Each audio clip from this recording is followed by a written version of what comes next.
It was about a year and a half ago I made a series of videos talking about this landslide over here and this tectonic block and the landslide that's down there.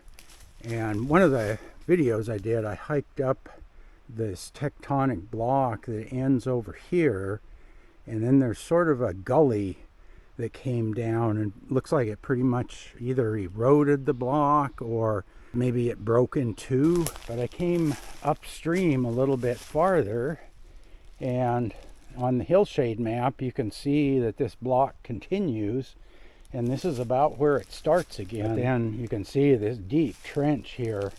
So this is an old trace of the San Andreas Fault running right down there, and then this is the tectonic block that slid down the hill. The fault probably was running that direction, and this block just slid down, and this is the block that's pushing into the North American plate over there and causing that big landslide scar. But yeah, you can see there's definitely a block of the Pacific plate here that's broken free and just sliding down. The creek is down there, and this block is going down and dropping down here at the fault. And if there were water here, it would be full of water and it would be a sag pond, but there's evidently not enough water that comes down here.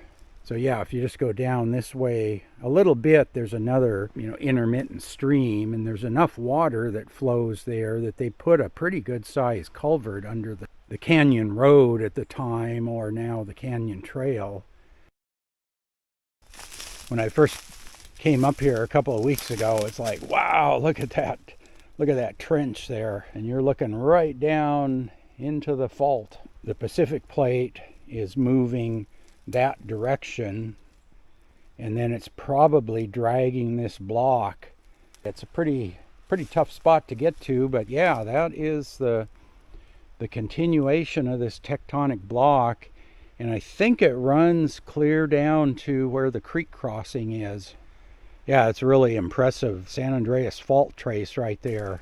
And this is just like on the other side. If you could take the canyon trail up the other side, the canyon trail runs in something like this. So the block that I was on top of is that little ridge right there.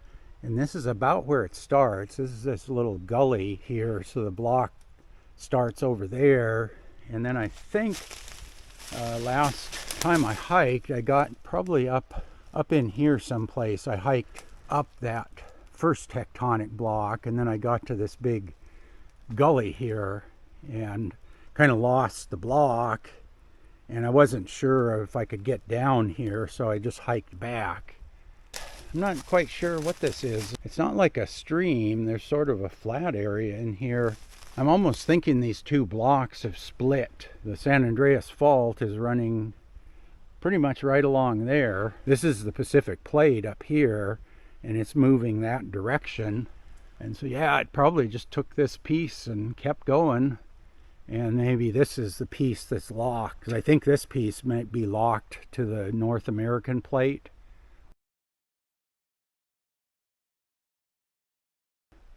All of that there used to be over here, and it's moved that whole distance, maybe 100 feet, 30-40 meters maybe. So I guess that's what happens when a tectonic block breaks in two.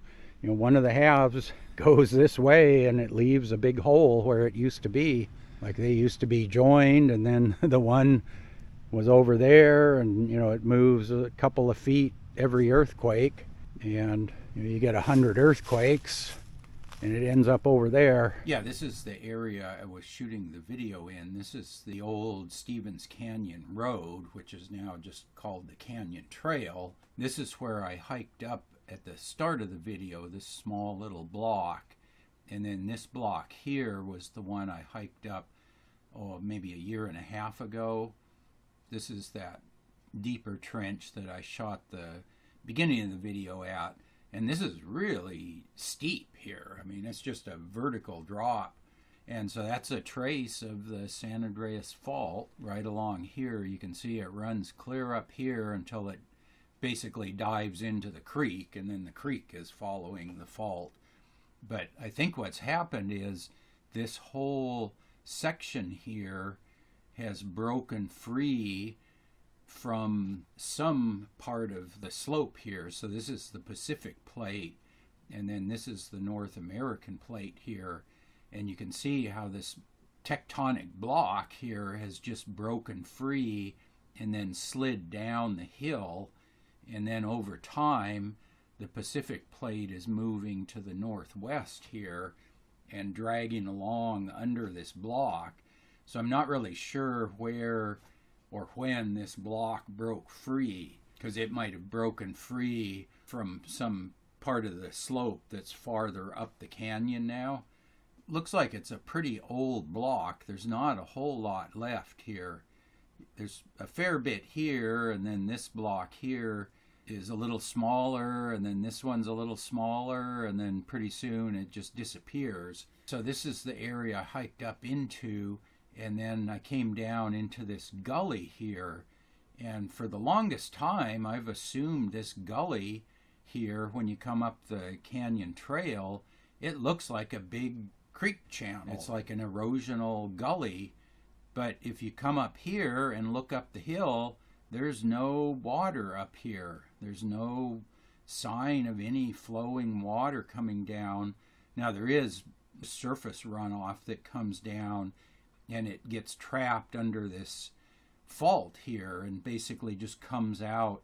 Like right here is where a lot of that water comes out. It comes down this slope, gets under the fault block, and then just comes out here. It just percolates out of the ground here. And again, I thought this was a creek here, but you can see there's no erosional signs up on this whole thing. There's a creek over here, and there's a culvert under the old road down here. There's a creek just down below here where there's a culvert as well, but there's nothing here. When I got in there and actually stood in this area, it became really clear that this here is another fault scarp. You can see the sharp edge running all the way down to the creek, and that's probably where this block and this block parted company. There was so much friction dragging along here as the plate goes along, and this block here you can see is jammed into the North American plate. You've got this really hard resistant rock here that's shoved up against the plate. It can't move because the North American plate is holding it. So this part of the block here is not stuck.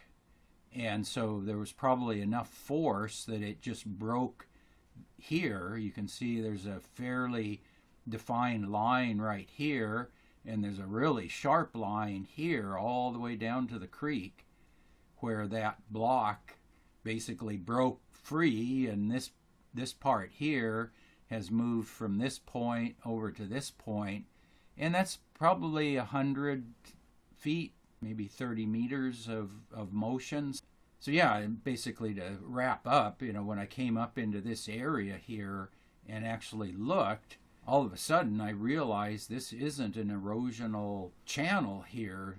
This whole channel, or this whole gap here, is caused by what used to fill this gap has moved to the northwest and basically left a big hole. And this block here is kind of stuck because it can't go anywhere.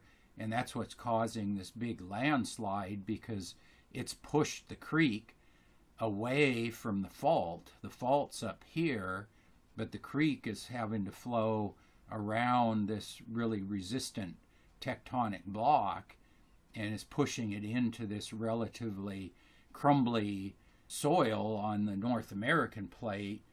So the creek cuts away at the bottom of the slope, and then every couple hundred years the slope lets go and fills this whole area up, maybe 100 feet deep of rubble, and blocks up the creek. And then gradually the creek cuts through all the rubble and then starts flowing again. Hopefully that makes sense looking here at the hillshade map. after looking on the ground here. So yeah, that's more sign of this tectonic block, and it looks like it's broken into maybe two pieces and maybe even a third. This one here might have broken free. You can see there's sort of a sharp line here that sort of matches this shape here. So maybe this one might have broken free first, left this gap, and then this chunk broke free and left this gap. Yeah, hopefully that helps make sense out of what I was showing you earlier in the video. If you have any comments or questions, drop those down below. And as always, thanks for watching.